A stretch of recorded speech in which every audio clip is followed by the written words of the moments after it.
Welcome to Flex Perspectives, where I interview the thought leaders, innovators, and executives shaping the future of flexible work. Flex Perspectives is brought to you by the Flex Index, the world's most robust source for full-time, hybrid, and remote work requirements.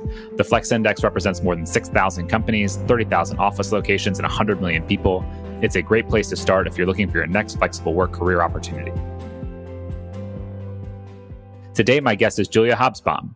Julia is the founder of the Nowhere Office, an acclaimed author, podcast host, and writer for Bloomberg. She brings a fascinating perspective to the future of work, often by looking at the past and historical anecdotes. Today, we'll discuss how the current moment of work looks like the 1920s, the Queenager generation that grew up in the workplace of the 1980s, and why flexibility is driving women participation in the workforce to new highs. If you enjoy this podcast, please subscribe and give us a rating. That helps new listeners find the podcast. Hello, and welcome to the Flex Perspectives podcast. I'm Rob Sadow, CEO and co-founder at Scoop. Today, we have Julia Hobsbawm on the podcast. Julia is an award-winning writer, speaker, consultant, and Bloomberg columnist, covered the future of work. She wrote The Nowhere Office, Reinventing Work, and the Workplace of the Future, and now co-hosts a popular podcast of the same name. Julia, welcome. Hello, Rob. Lovely to be with you.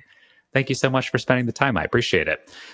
Julia, I'm really curious. You and I have talked a bunch about the future of work, but I don't know if we've ever talked about what led you to become so fascinated and interested in the future of work as a topic to begin with. Well, it's interesting. You know, we unconsciously know what our passions are, and then they emerge formally is my working theory about life, my working assumption, if you like, which is the name of my Bloomberg column. And I've actually always been interested in how people work and how places of work work. Probably because I'm rather terrified of technology itself. So I totally don't understand how anything physical works. As a child, I always remember looking at a television thinking, I will never, ever understand how that works. But I've had a slightly patchy self-made career, being a consultant, working in television, in business, in politics. And I've worked in a lot of different offices or for a lot of different people. And I've always been fascinated by the sociology of what happens, the emotions, the politics, the functionality, the dysfunctionality. So I've been a management nerd for a long time. And it all came together, as many things did, during the pandemic when I began to turn the focus of my writing, which had been about broad connectedness in a digital age, to the business of how we work and will work in the future. So I guess the future of work in some ways must be both awesome and terrifying, in that it is an area of particular passion for you on one side. It is also heavily influenced by technology and technological investment on the other side. So interesting how it plays on both sides of those things for you. Well, some of your listeners may be familiar with my surname. My father was a historian, a social historian, and I suppose not that I'm remotely comparing myself to him or his work, except to say that some interest in history and the context of what we do today, looking back, has rubbed off on me. And so I'm really interested. I'm not terrified, actually, Rob. I find it exciting because I think a lot of work and working practices was not good, not enjoyable, not productive, not good, not fair. When you look back, when you see the historical context. So I'm a sort of pessimistic optimist.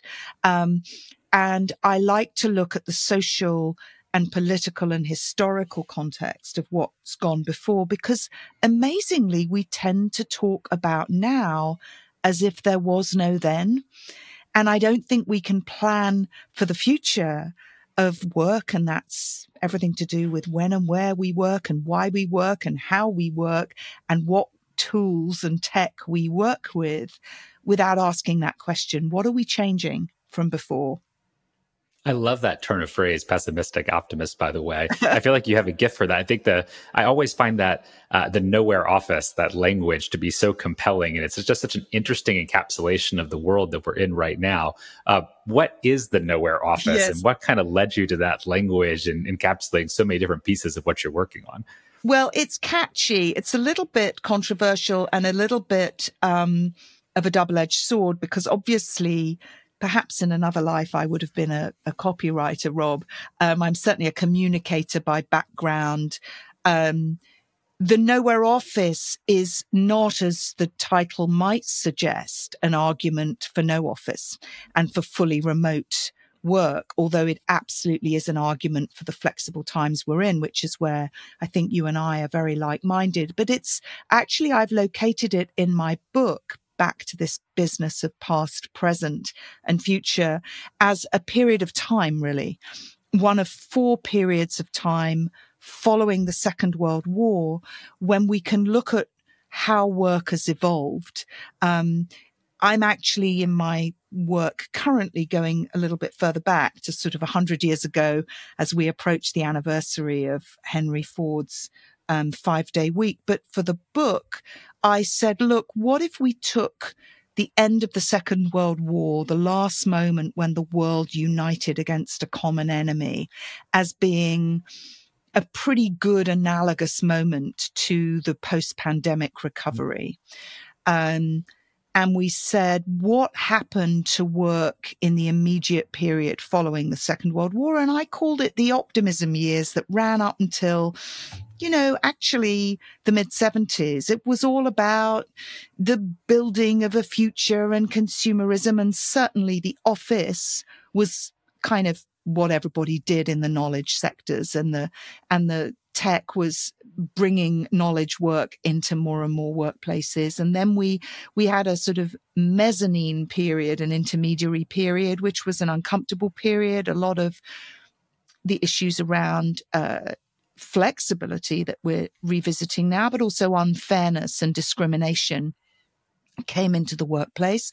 And then I argue that the co-working years started around the time of the internet, 2007, the iPhone, Airbnb, and Tim Ferriss's extraordinary book, The 4-Hour Work Week, which really, I think, was the landmark book that said the idea of working from anywhere and not working in a type way. And that all came to a hard stop, didn't it, with 2020 and the pandemic. And so this period of time we're in, sorry if I'm giving you a longer answer than you wanted, but historically, this period of time is what I call the Nowhere Office. So I'm dancing on the head of a pin, really, because, of course, the Nowhere Office does also mean this moment of flexibility where I don't think you need offices in the way you did before, but I'm not saying you don't need them at all. I think it's such a great encapsulation. And I like that it is both a period in that way, but also kind of like a state of mind or a reflection of where we're at with flexibility. One of the things I think that you do so well that I enjoy in your writing is dig deep into different periods and talk about some of the trends. And you and I spoke recently about a piece that you did that I thought was just fascinating around Queenagers. And I think you were talking about that generation and what happened in the workplace for them and where they're at today. For folks who may be less familiar with that, tell me a little bit about what is a Queenager and what made you interested in that topic. Oh, well, thank you. That column, which is my 20th column so far for Bloomberg, is the first where I've written specifically about women in the workplace and specifically about midlife women in the workplace and how I'm a midlife woman needs are different to women who are of childbearing age, put simply.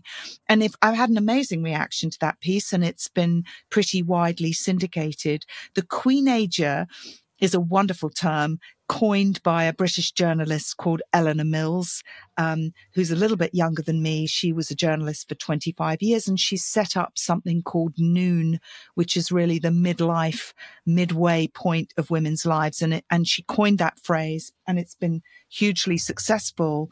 So I, with her permission, talked about what the Queenager means. And the Queenager is interesting because going back, as I do, to the 1980s, where my generation, I'm 58 I'm nearly 59, Rob. I'll be 59 by the time some of your listeners hear this. So I began my career in the 1980s. And that was the decade when a couple of really interesting things happened. One is that the term glass ceiling was actually used and invented at a time when there was even more glass ceiling than there is now. The second is that a very famous book was published called Having It All by a woman who it was in fact a queenager. She was 60 years old. She was, of course, Helen Gurley Brown, the editor then of Cosmopolitan. And that was very much a zeitgeist of a new kind of woman who was maybe college educated or not college educated coming into the workplace. So you had an era when you had the kind of Dolly Partons of this world, the character from 9 to 5, talking about a cup of ambition against deeply sexist male bosses. But you did also have a more senior group of women coming into the workplace. And that generation of 80s born career women are now midlife.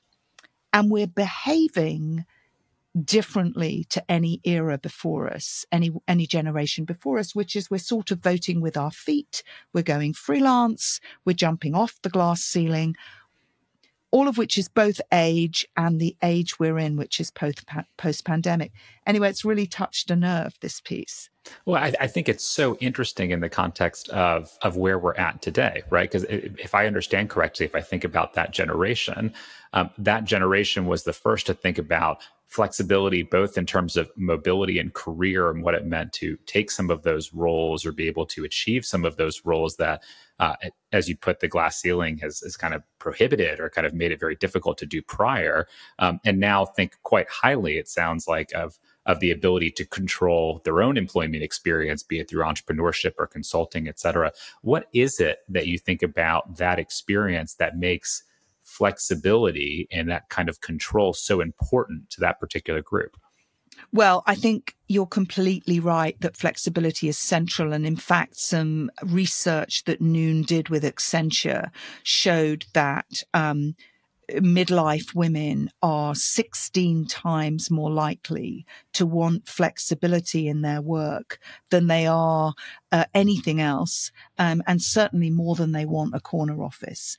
And if we leave aside the fact that midlife women also don't want to be only defined by the menopause, welcome though it is to have policies emerging to factor that in, the point is that we all want and need flexibility, and our younger sisters in the workplace desperately need more flexibility around childcare, which remains brutally insufficient. And maybe we can talk about that in a minute. But the Queenager never got what she wanted, which was as much as seniority. She wanted authenticity and flexibility. And what's fascinating about social change and corporate change, and I suppose political change, is that it just takes certain catalytic moments to propel something that's been on the back burner forefront. And the pandemic catalyzed a desire for men and women to live differently. And of course, it makes sense. So what interests me about the Queenager is that I think all sorts of other changes are going to come in where a more female perspective on how work could and should be done is going to dominate. Let me give you an example. In the UK, for instance, we've had a scandal recently where the head of a bank who came up as a bank trainee, a woman who championed women, made a big error of judgment, a woman called Alison Rose, and had to resign. But actually she, I think, may be judged as a cohort of women who ran businesses like men. Whereas a new cohort of women is emerging who are thinking flexibly, if you like. And so in this particular case, there was a rigidity, an almost male-like rigidity of digging in when stuff got tough and going, no, not going to back down. But actually, of course, she was forced to resign. Whereas what I'm hearing from, say, friends of mine in the VC world in California is that a new generation of female founders who are Queenagers, they've been through it. They've made money. They're investing. They're not just investing in the old way of what can make the fastest buck at scale, they're investing in a way of creating businesses that give value and work-life value. And that, to me, is what's embedded in the question of flexibility. You want to be your best self at work without compromising on what your life requires of you outside of working tasks, working place, working hours. I imagine then that this particular moment in what's happened post-pandemic with flexibility and what it means to spend time in the office or out or be able to balance that probably holds a special significance to this, to the Queenager, in a way that maybe it resonates more deeply or more specifically. Are you finding that in terms of whether it be being on the front lines of pushing for flexibility or coaching younger women or others in terms of how to approach this? Like how is this generation maybe interacting with this topic differently than others?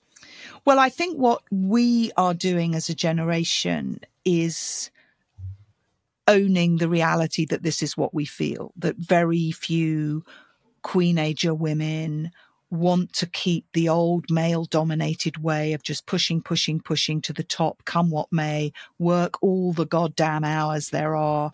And it's just that the value set is shifting.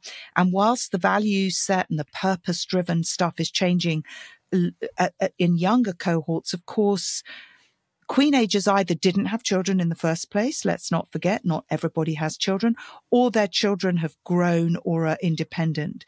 The challenge for Queenagers, I think, is to take their own advantages and their own flexibility and pay it backwards rather than pay it forwards to help those who are still really mired in the inequality of the system, that if you have children, your career may stall and your pay will be possibly compromised and all of that. The workplace is not designed to enhance careers if you take time out of it. I hope in the future it is. That's what I want for all of us, of all generations, is a very bendy, flexible, iterative workplace. And I really think it's possible. So the Queenagers, for me, are part of that raised voice. But so are you. You're a bloke, to use a British phrase, and you're, not a queen age, a queen king, a king age, whatever I'm losing my language skills. I'm following you. But you're in this, we're all in it together. I'm very much of the view, by the way, that the community of people who work, whether they're blue collar, white collar, young, old, city-based, farm-based, we need to look at the common threads of what we want at work, as well as obviously recognize the differences. I really feel that's an important point to make. Julia, it actually strikes me as I was listening to you talk through that there's been a lot of data that's come through that men are returning to the office faster than women, right? At least in the US. I don't know if that's true broadly, but certainly I've seen data in the US. And to your point on what it means to be in the office or out, and this battle on flexibility and the relative importance of it for Queenagers, for example, and maybe more so than other groups, it's almost like a shadow debate or shadow kind of argument that's taking place on the role of the workplace and what it means to make that accessible to men as well as women, diverse candidates, for example. And so it's kind of interesting to me that some of that is actually being proxied, it seems like, through the data itself in terms of who's going back or not. And part of not going back or not going back full time is a push to say, hey, look, we're going to throw off or cast off that old way of thinking that maybe has made it so that women can't participate in the workforce or reach executive positions in the same way that they should have been able to, given the way this has worked out historically. Yeah, I think that's absolutely right. And I think we're undergoing both a revolution and an evolution at the same time. And I think what's really fascinating is that research is showing that our sense of time has been pretty mucked about by the pandemic, which obviously makes sense because time was suspended very deeply. And what it means is that post-pandemic, people aren't quite sure anymore of, how long they did work, want to work for. So there's lots of big ideas that now are allowed to percolate through. And I think at the center of it, I've always thought this, and now we can talk about it. At the center of it is meaning and feelings and psychology, which isn't quite the same as the way well-being has been framed about happiness. I'm not talking about that. I'm talking about the fact that we all want there to be a good connection between what we do, why we do it, how we do it, and what else is going on for us now. I know you've covered this before in some of your other interviews on this show. You know, the commute is a really big factor because it blocks people from having agency or control over their time. That pertains to how they feel about what they're doing with their lives. It's not just that it's a time suck, it's that they can't control it. For example, you know, waiting for the bus, waiting for the plane, waiting for the train. Absolutely. Sitting in your car, for example.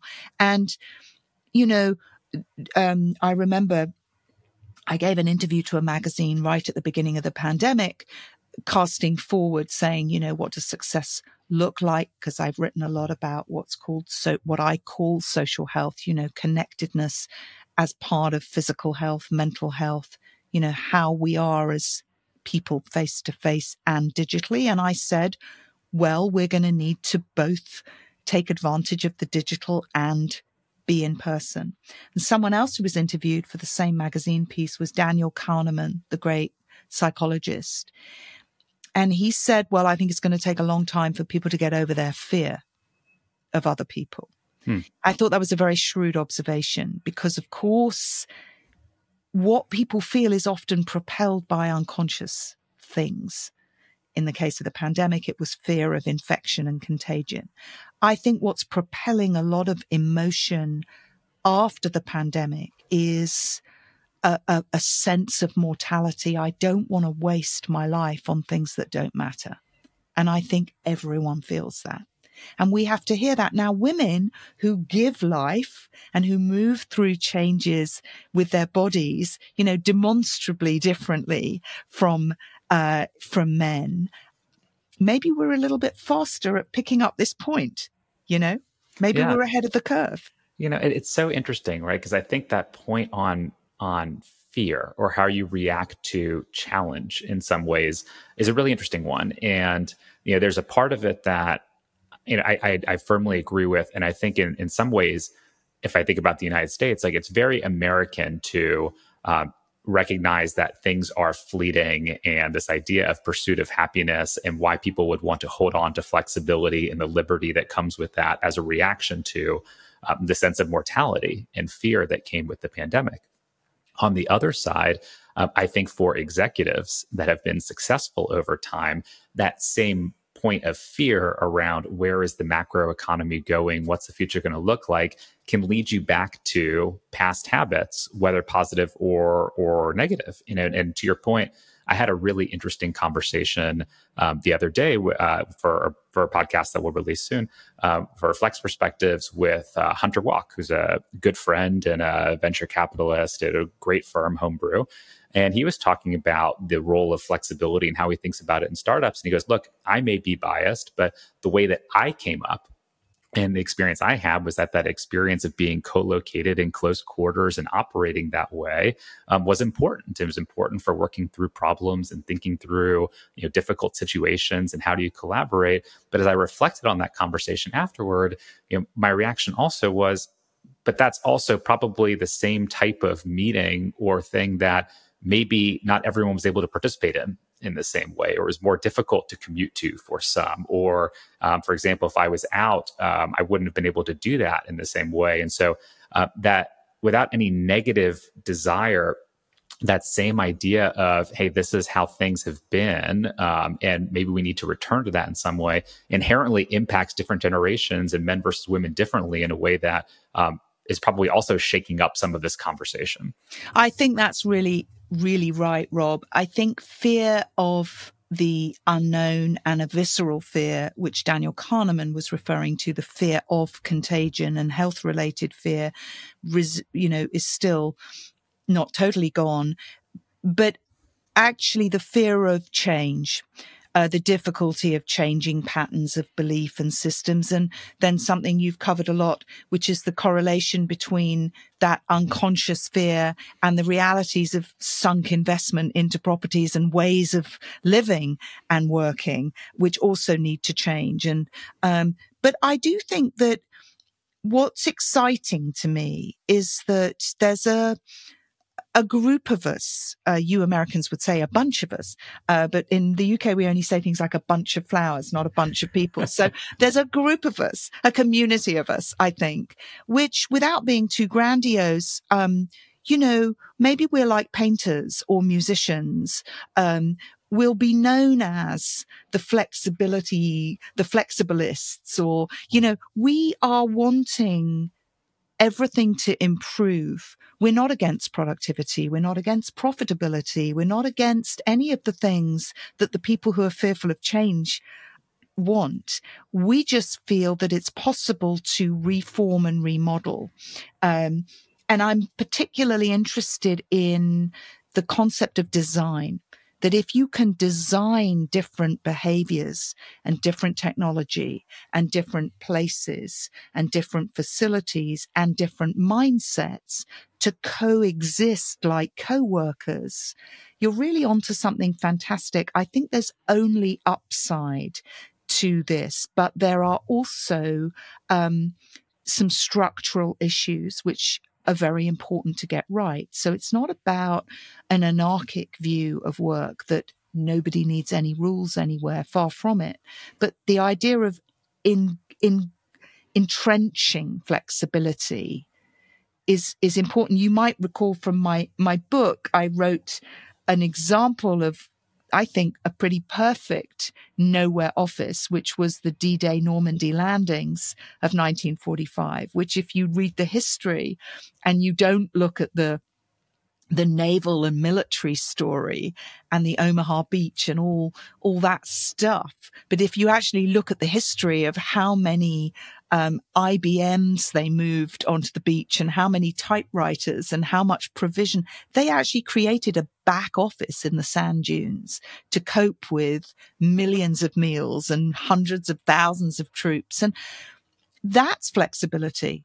That was a mission. That was a cause. That was a belief. That was a community of people.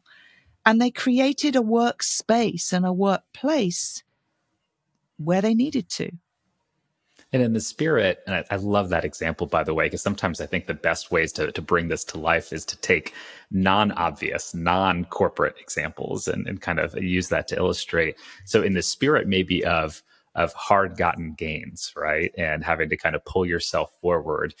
One of the things that the data points that I looked at recently that I thought was fascinating was, I think in the latest Bureau of Labor Statistics data for the US, women aged 25 to 54, I believe, are at their highest participation rate in the history of the survey, if I remember correctly. And so in the spirit of that, and knowing that there is fear of change and pushback against the new and reversion back to things that maybe were comfortable before, what are some of the things that we need to do, whether it be in supporting each other or whether it be in policy, to enable those things not only to maintain, but to continue to grow in terms of that increased participation and the way that is welcoming to more and more of the workforce? Yes, just on that point, when I was researching the 80s and the Queenagers, women's participation in the labor force pretty much began to reach its zenith. It peaked in 2000, at which point it began, much to the consternation of economists and policymakers, to level out. And then, of course, it dropped dramatically during the pandemic because, of course, the pandemic itself was a crisis for women, because women bore the brunt of having to keep the show on the road, generally speaking, at home as well as at work.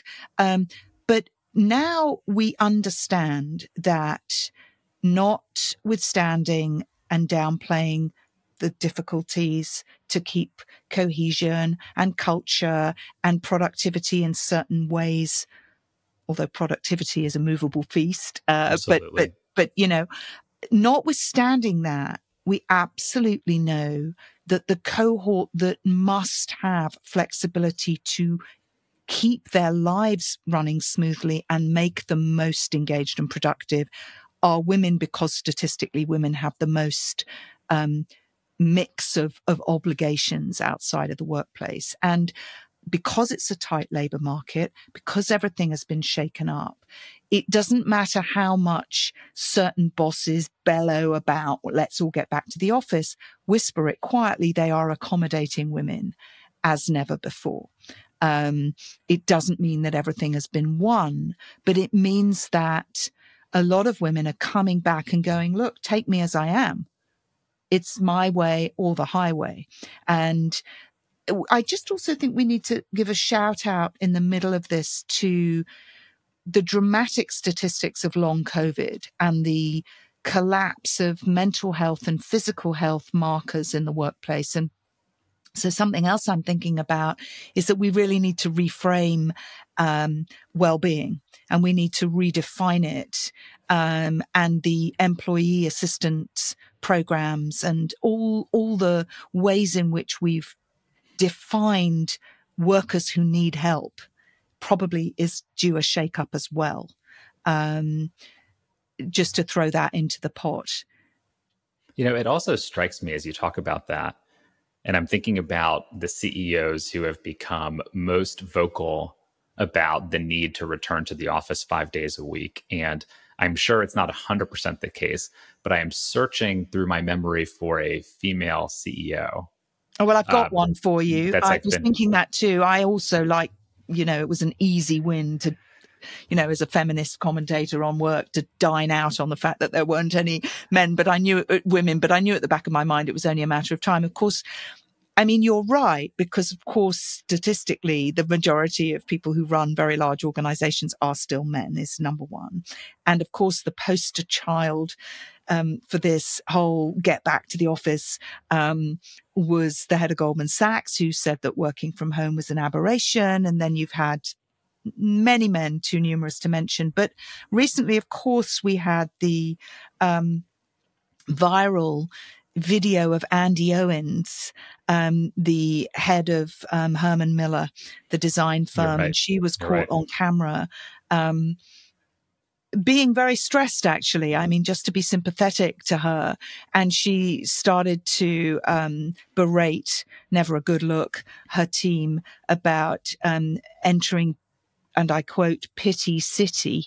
It was too awful to not go viral. So look, back to my point about Alison Rose of the NatWest Bank in the UK. Women are not better than men if they run on systems that have been created, as it happens, by men that aren't as good as systems that need to be recreated. I think to some degree, we do need to be genderless in saying, what does good look like? It isn't two legs good, great if you're a biological female, and two legs bad if you're not, sort of thing. But I think that we're in an age now where we need to say, and this brings me to answering directly your question, what can we do? We need to keep asking and listening and hearing and iterating much, much more than the employee feedback survey. We need to take the idea that you're listening to employees away from HR as, frankly, another box to tick, and say, what does good look like and feel like? And does every single member of the C-suite know what's difficult, what's not working? Because, again, you've covered this on your show. We can't generalize about the workplace. It's industry by industry. It's city by city. It's demographic by demographic. So the challenge is to say, gosh, what happens if we take away the globalized view of management, leadership, and HR? What if we said there's only what Starbucks does in Seattle? I mean, that's scary, but it's also probably real. Yeah, absolutely. Maybe as one point to kind of like close off this particular piece of the conversation, then we'll get into rapid fire in a second. If there was any piece of advice maybe from your own experience, either going through this in the workforce or from the research that you've done on eras for younger people in the workforce who are now experiencing this, trying to fight for their own flexibility and trying to find the right balance, over time. What would you advise, and how should they spend their time trying to communicate or be most effective in finding that balance in the conversation with the workplace? Well, I'm a big fan of intergenerational. I think that silos are never great. And I think if you're a young person, I would say find an older person. And if you're an older person, find a younger person. And that is what we all have to do. We have to take the blinkers off. And I'm not against boundaries, like I say, but we have to see and hear and then say, no, these are my lines in the sand. This is how I want to work. And by the way, just in case you think I'm a little bit too flexible on flexibility, I'm pretty capitalist tooth and claw in terms of businesses and organizations have to function and they have to be productive. They have to work. So I'm all for reframing work and workplace around what works. It's just you give your best work if you're seen and heard and you are respected as a human being in every way. That's in terms of how you're asked to work and how you're paid and how you're acknowledged. And these are fresh questions we need to ask all the time. And I think everyone can agree now they got pretty stagnant pre-pandemic. So the cobwebs have been blown away, and that's positive. Yep, I love that. I think that's incredibly well put, and that's a great mindset to go forward with. Maybe one more, and then we'll go. You triggered one other thought that I was very curious about. You spend so much time, Julia, studying different eras and thinking about the implications of what has happened before us to what may happen. Where do you think we end up in this one? Like, if you had to guess in a few years in terms of where we're at on flexibility, or kind of like what this particular period of time will be remembered for, what's your early instinct on where we go? Well, I think there's a lot of similarity between now and the 1920s.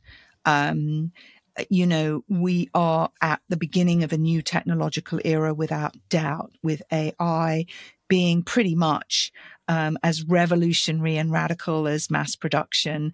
And, we're also seeing, in fact, the biggest impact on car and transportation and the concept of mass travel in 100 years. And also the concept of what the worker is and workers' rights. Even though trade unionism is not statistically rising, the perception of workers' rights and strikes is.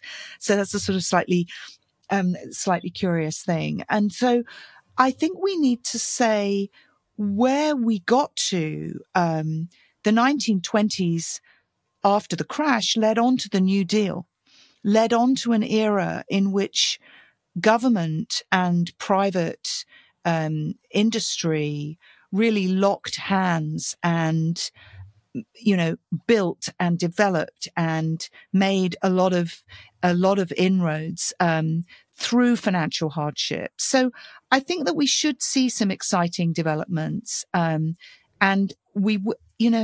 human beings like to build and innovate, and certainly Americans do.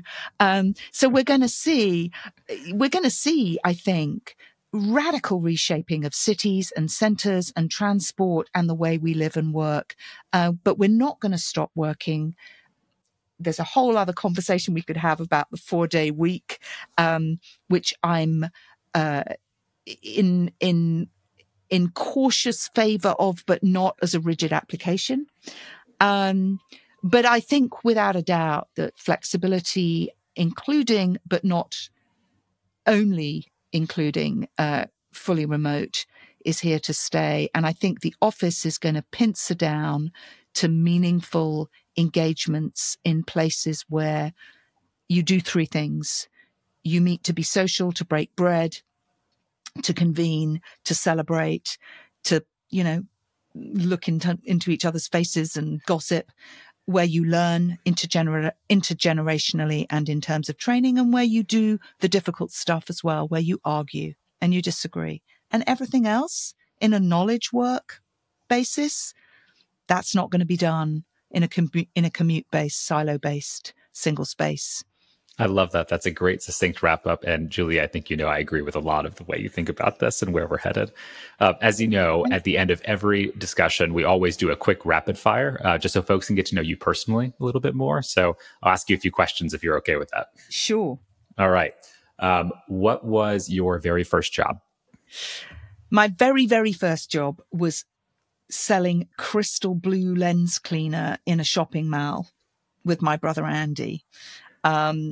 Then I worked in a pub, of course. Nobody in the UK doesn't work. It's a rite of passage, right? A rite of passage. But my actual first job was as a secretary in a publishing house, where I learnt the first piece of technology I used was the telex, which for those younger listeners and viewers is, think of an obese typewriter. It was in a very analog era. I'm that old. As one of my kids said to me memorably, she said, "Mum, in your day, were there cars, pause, or just horses?" That's a great story. What is the best book you've read lately? Well, I'm reading a book that I'm absolutely adoring at the moment, which I find work references in absolutely everything I read. I'm reading Demon Copperhead by Barbara Kingsolver, which won the Pulitzer. I'm also reading The Late Americans by Brandon Taylor, both of which are, peppered with human life and work life. Probably the best book I've read that's nonfiction, that's just a masterpiece, is an Australian chap called Gideon Haigh. And he wrote a book called The Office, which is a doorstop of a history of The Office, which is literally magnificent. Oh, I have to check that out. That sounds fantastic. When you are in meetings that are on video conference, are you typically video on or video off?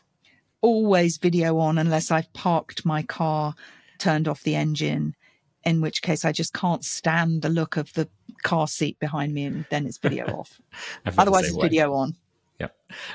Is there a show or a movie that you are obsessed with right now? Well, again, I mean, I'm the nerdiest person for looking at workplace shows. And did you know that The Office was the most streamed show in America during the pandemic? I did not know that. That's a little nerd fact for you. And I mean, the movie that for me is the movie I return to again and again and again about our emotional response to work and the way work has changed. I mean, it's just a masterpiece, is the 1960 movie, The Apartment, the Billy Wilder film with Jack Lemmon and Shirley MacLaine. And I'm also a big fan of Bosch, Harry Bosch.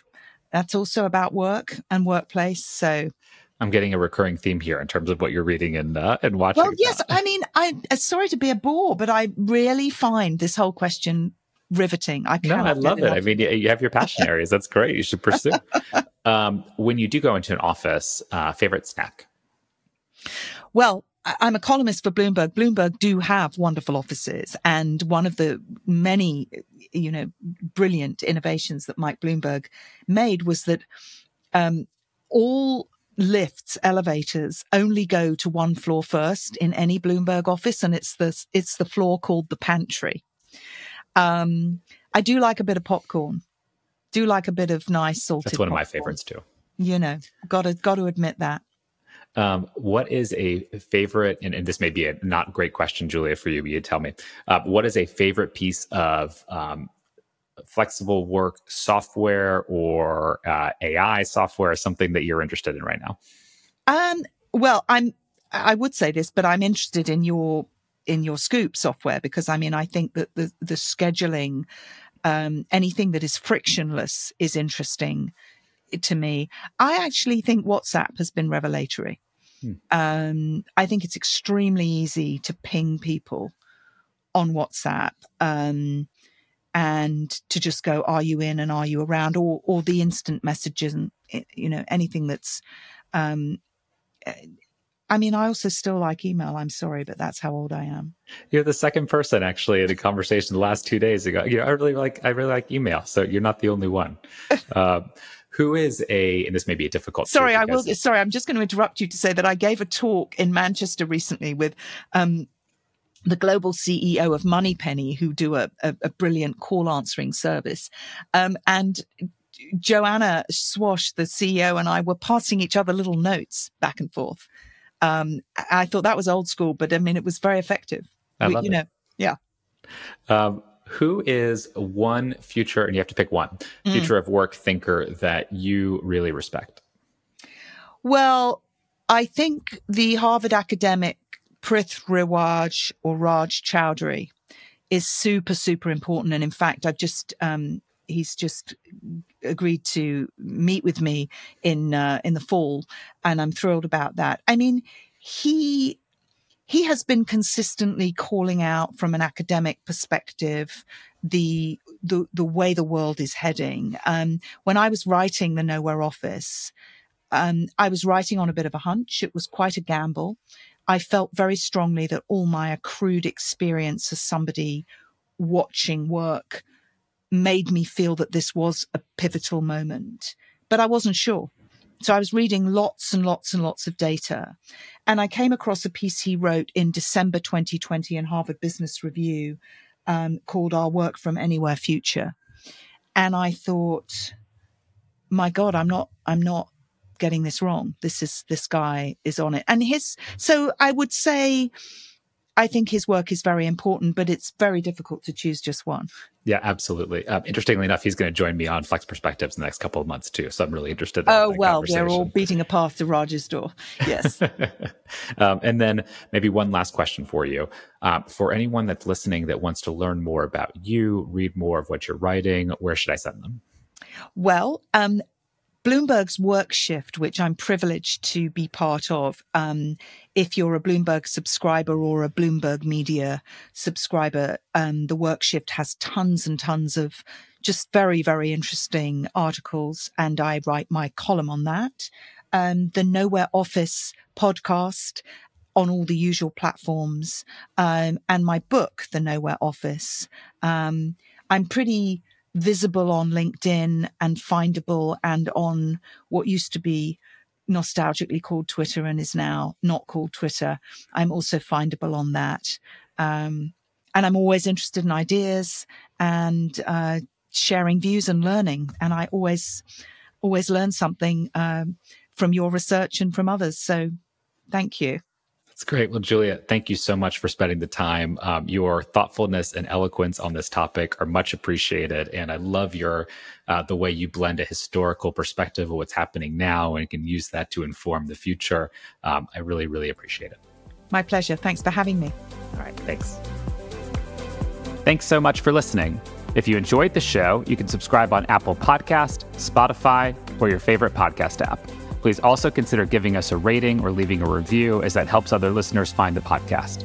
For more Flex Index content, including past episodes, our Flex Index newsletter, and monthly research reports, visit flex.scoopforwork.com. See you next time.